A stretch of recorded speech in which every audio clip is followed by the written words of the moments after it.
প্রিয় সাংবাদিক বন্ধুগণ, আগামীকাল ত্রয়োদশ নির্বাচন অনুষ্ঠিত যাচ্ছে। আমি সবার কাছে অনুরোধ করব যেন নির্বাচন সুস্থ হয়, সুন্দর হয়। প্রশাসন অনুরোধ করব, দীর্ঘদিন পর্যন্ত মানুষ ভোট অধিকার প্রয়োগ করতে পারে নাই। মানুষ অনেক আশা এবং আকাঙ্ক্ষা নিয়ে আছে আগামীকাল ভোট অধিকার প্রয়োগ করার জন্য। নেতা কর্মীরা বহুত কষ্ট করেছেন, ক্লেশ করেছেন, করতেছেন।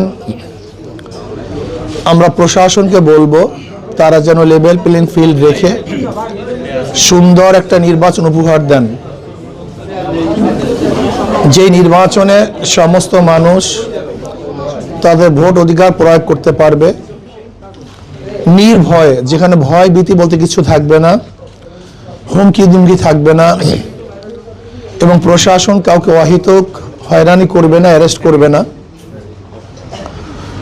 আর আমি ভোটারদের কাছে বলবো, ভোট একটা পবিত্র আমানত, এর চেয়ে দামি কোনো জিনিস নেই। এই ভোটের মাধ্যমে ভালো কিছু হতে পারে, খারাপও কিছু হতে পারে। এই ভোটের মাধ্যমে চাঁদাবাজি বন্ধ হতে পারে, চাঁদাবাজি চলতেও পারে। এই ভোটের মাধ্যমে চুরি বন্ধও হতে পারে, চুরি বন্ধও হতে পারে, আবার হরদমে চুরি চলতেও পারে। এই ভোটের মাধ্যমে সন্ত্রাস নির্মূল হতেও পারে, আবার সন্ত্রাস বৃদ্ধিও পেতে পারে। এই ভোটের মাধ্যমে অবৈধ অনৈতিক কাজ বন্ধও হতে পারে, এই ভোটের মাধ্যমে অবৈধ অনৈতিক কাজ চালু হতে পারে। তার মানে হলো ভোট হলো ভালো এবং মন্দ ডিসাইড করার, পার্থক্য করার একটা মাধ্যম।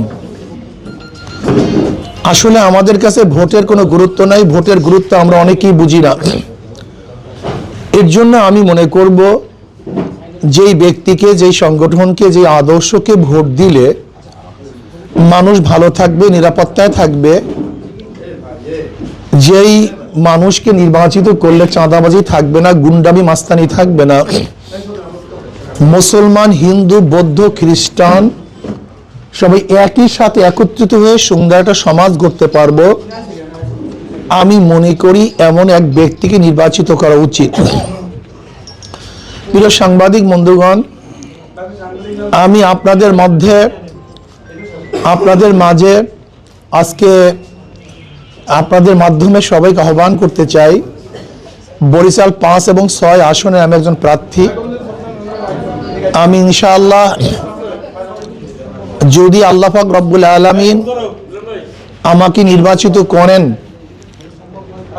যদি আমাকে আল্লাহ পাক নির্বাচিত করেন, তাহলে আমি আশা করি ইনশাআল্লাহ যারা মিথ্যা মামলা আছে, হয়রানিমূলক মামলা আছে, আমি ইনশাআল্লাহ প্রশাসনের সাথে আলাপ করে, আলোচনা করে সমস্ত মিথ্যা মামলাগুলি তুলে দেওয়ার চেষ্টা করব।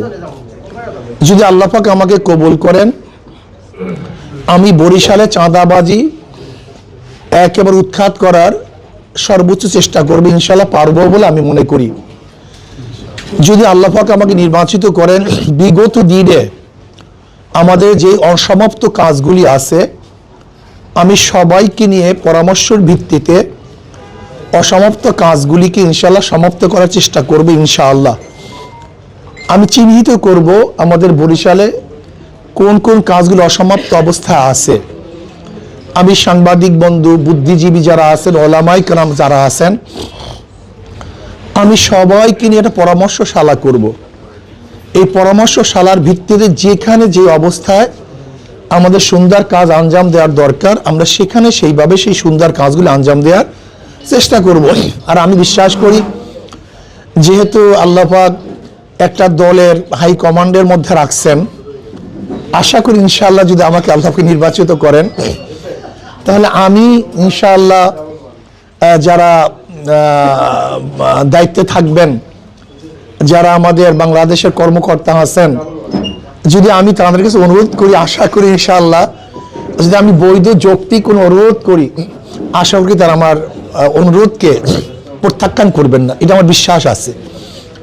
কাজে আমি বিশ্বাস করি বিগত দিনে যেই কাজগুলি হয় নাই, আশা করি ইনশাআল্লাহ তার চেয়ে ভালো কিছু করতে পারবো বলে আমি মনে করি।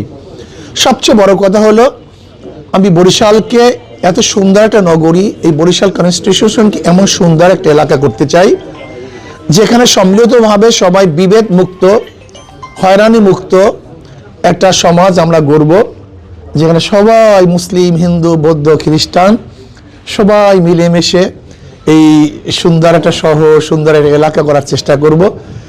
আশা করি ইনশাআল্লাহ বরিশালের ভোটাররা যারা আছেন, আপনারা জানেন যে আমার প্রতিপক্ষ যারা আছেন, যদি তারা নির্বাচিত হয় তাহলে আগামী ভবিষ্যতে বরিশালের অবস্থার কি হবে, এই জ্ঞান আপনাদের নতুনভাবে দেওয়ার কিছু আছে বলে আমি মনে করি না, নতুনভাবে কিছু দেওয়ার আছে বলে আমি মনে করি না। কাজী আমরা কোনো অবস্থাতেই দামি এক ভোট, সবচেয়ে গুরুত্বপূর্ণ ভোট, এই ভোট ইসলামের পক্ষে আসুক, মানবতার পক্ষে আসুক, মানবতার কল্যাণে আসুক। আর প্রশাসন অনুরোধ করব, আল্লাহর হস্তে কোনো অবস্থাতেই যেন নির্বাচনী পরিবেশ নষ্ট না হয়, কোনো দিকে ঝুঁকে না যান। ব্যালট পেপার যেন সবাই সুন্দর মতো নিজের যেখানে চুজ করবে সেখানে যেন ভোট দিতে পারে, কেউ টেনে নিয়ে তাদের মন মতো কেউ যেন ভোট দিতে না পারে, সেই ব্যবস্থা ইনশাআল্লাহ প্রশাসনকে করার জন্য অনুরোধ রাখতেছি। আমি সাংবাদিক বন্ধুদেরকে বলবো, সব জায়গায় ঘুরবেন, সব জায়গায় দেখবেন, যেরকম সিইসি বলছে সর্বযুগের ইতিহাসমূলক একটা তিনি নির্বাচন উপহার দিবেন, আমরাও চাই যেন সুন্দর একটা নির্বাচন তিনি উপহার দেন, এই আশাবাদ ব্যক্ত করি। আর আমি হাত পাকা প্রতীকে ভোট চেয়ে আমি আমার বক্তব্য সংক্ষিপ্ত আলোচনা শেষ করলাম। এখন যদি কারোর কিছু বলার থাকে আপনারা বলতে পারেন।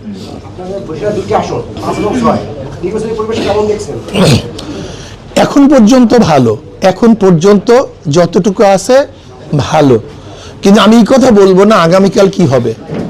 আমি ভোটে ফলাফল প্রকাশিত হওয়ার আগ পর্যন্ত সংখ্যামুক্ত নই। যত সুন্দর পরিবেশ হোক না কেন, এখানে বহুত ইঞ্জিনিয়ারিং আছে, ভোটের ব্যাপার স্যাপার আপনারা আমার চেয়ে অনেক ভালো জানেন। রেজাল্ট পরিবর্তন করার ব্যাপার আছে, আপনি রেজাল্ট হবে একটা, পরিবর্তন করে ঘোষণা হবে আর একটা, এরপরে কেন্দ্র দখলের ব্যাপার আছে, জাল ভোট দেওয়ার ব্যাপার আছে, বহুবিধ ব্যাপার আছে। এর জন্য আমি মনে করি রেজাল্টের আগ পর্যন্ত আমি কোনো অবস্থাতেই বলবো না ভোট সুস্থ হয়েছে বা হয়নি।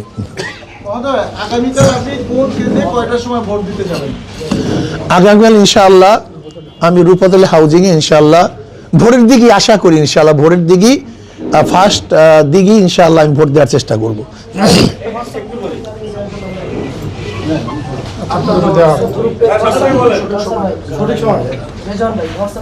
হ্যাঁ, আর একটা কথা হলো, আমি সাংবাদিক বন্ধু অনুরোধ করবো, আপনাদের উপর অনেক জেম্মা কিন্তু এই বছর, শুধু এত আপনাদের অনেক জেম্মা, আপনাদের শুধু আমি আজকে সাংবাদিক সম্মেলন করতেছি আপনাদের জন্য, যে আপনাদের উপর অনেক জেম্মা। আপনারা জাতির বিবেক,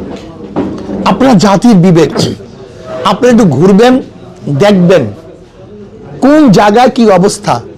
যদি আপনারাই সত্য সুন্দর কথা প্রকাশ করতে না পারেন তাহলে কি করবে আমাকে বলুন তো? জাতি কার কাছে যাবে? আমরা কাছ থেকে আবদার, এই যেমন আপনাদের কাছে আবদার করার জন্য আসছি, আপনাদের কাছে আপনাদের মাধ্যমে জাতিকে জানাবার জন্য আসছি।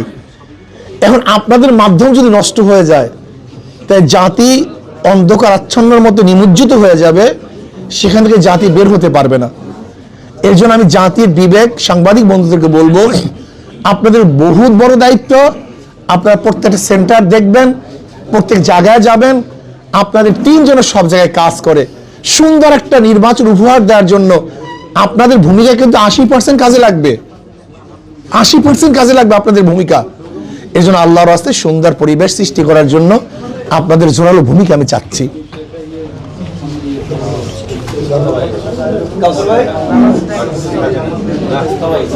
আল্লাহ আমাদের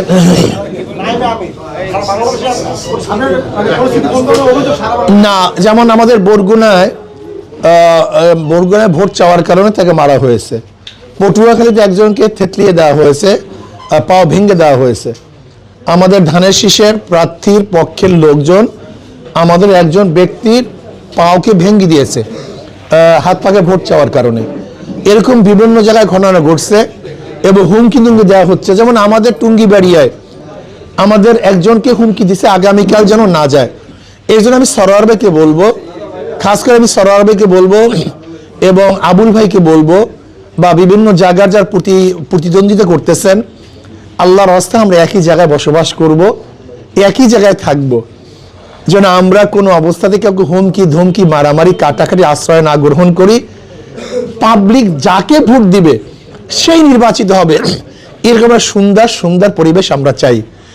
এর জন্য আমার সরোয়ার ভাইকে বলবো, আবুল ভাই সহ যারাই নির্বাচনে অংশগ্রহণ করছেন আমি সমস্ত ভাইদেরকে বলবো, আসুন।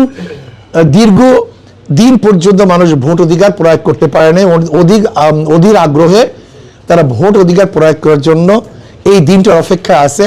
সবাই যেন ভোট কেন্দ্রে যেতে পারে, আমরা সবাই মিলে